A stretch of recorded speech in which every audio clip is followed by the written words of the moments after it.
Lucy एक अमेरिकी है जो ताइपे, ताइवान में केंद्रित है। उसका नया प्रेमी रिचर्ड उसे एक दक्षिण कोरियाई कांगपाई और ड्रग मास्टर के लिए एक दवा गधे के रूप में भरने के लिए मूर्ख बनाता है, और वह श्री जंग को अत्यधिक महत्वपूर्ण इंजीनियर दवा CPH-4 के 4 बंडलों वाला एक झोला देता है। रिचर्ड की गोली मारकर हत्या होते देखने के बाद वह पकड़ी जाती है और दवा का एक पैकेट यूरोप में दवा भेजने के लिए उसके मध्य भाग में प्रभावी ढंग से सिल दिया जाता है। कैद में रहते हुए उसके पेट में लात मारी जाती है, पैक को तोड़ दिया जाता है और उसके ढांचे में भारी मात्रा में दवा पहुंचाई जाती है। वह उत्तरोत्तर उन्नत शारीरिक और मानसिक क्षमताओं को प्राप्त करती है, उदाहरण के लिए दिव्यदृष्टि, अलौकिक शक्ति, मानसिक समय यात्रा और कोई समस्या नहीं होने की क्षमता। वह अतिरिक्त रूप से हृदयहीन और अलग दोनों हो जाती है। अपनी नई क्षमताओं का उपयोग करते हुए वह अपने पकड़ने वालों को मार देती है और तोड़ देती है। लुसी अपने मध्य क्षेत्र से दवाओं की बोरी हटाने के लिए पास के त्रिप्रशासन सामान्य आपातकालीन क्लिनिक में जाती है। काम करने वाले विशेषज्ञ ने उन्हें बताया कि नियमित CPH-4 गर्भवती महिलाओं द्वारा गर्भावस्था के 6-7 दिनों के दौरान कम मात्रा में बनाया जाता है ताकि बच्चों को पैदा करने की ऊर्जा मिल सके।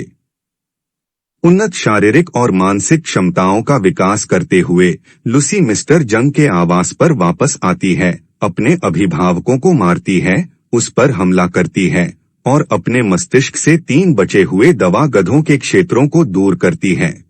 लुसी अपनी स्थिति की जांच शुरू करती है और शोधकर्ता सैमुअल नॉर्मन से संपर्क करती है, जिसकी परीक्षा उसे बचाने का तरीका हो सकती है।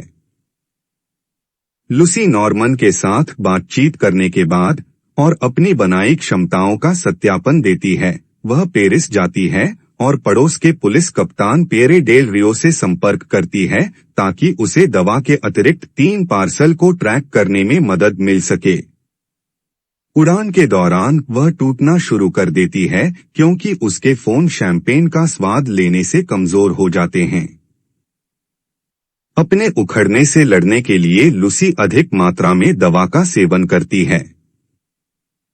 डेल रियो की सहायता से लुसी अन्य दवाओं को ठीक कर सकती है। नॉर्मन और उसके सहयोगियों से मिलने के बाद वह उन्हें वह सब कुछ देने के लिए सहमत होती है जो वह जानती है।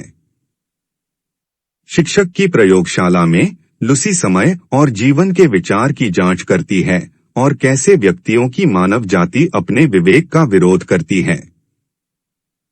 उसके प्रोत्साहन पर उसे CPH-4 के 3 बचे हुए पैकों में से प्रत्येक में वस्तुओं के साथ अंतःक्षण रूप से संक्रमित किया जाता है।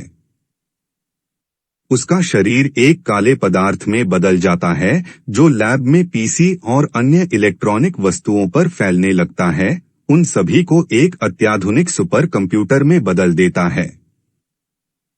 वह बौद्धिक रूप से अतीत में एक स्पेसटाइम उद्यम शुरू करती है, अंत में मानवता के सबसे स्थापित पूर्ववर्ती लुसी तक पहुंचती है। वह ऑस्ट्रेलोपिथेकस लुसी और 2 स्पर्श उंगलियों को एक शांत दूसरा प्रदान करती है, फिर वह इतिहास की सुबह तक जाती है और भारी विस्फोट का गवाह बनती है। अंतरिम में जंग प्रयोगशाला में प्रवेश करती है और लुसी के सिर पर एक हथियार केंद्रित करती है। वह गोली मारता है, फिर भी उस समय तक लुसी अपनी दिमागी सीमा के 100% तक पहुंच गई है और तेजी से गायब हो जाती है। स्पेसटाइम सातत्य में आगे बढ़ रही है। बस उसके कपड़े और डार्क सुपर कंप्यूटर को छोड़ दिया गया है। डेल रियो प्रवेश करता है और जंग को घातक रूप से गोली मार देता है। नॉर्मन सुपर कंप्यूटर द्वारा प्रस्तुत एक डार्क ग्लिमर ड्राइव लेता है, जिसके बाद वह भी टूट जाता है। डेल रियो नॉर्मन से पूछता है कि लुसी कहाँ है, जिसके बाद डेल रियो के मोबाइल फोन की आवाज आती है और उसे एक त्वरित संदेश दिखाई देता है, मैं पूरी जगह पर हूँ। लुसी की आवाज यह व्यक्त करते हुए सुनाई देती है, जीवन हमें कुछ समय पहले दिया गया था। वर्तमान में आप समझते हैं कि इसे कैसे प्रबंधित किया जाए। Thanks for watching. Don't forget to like and subscribe. Have fun.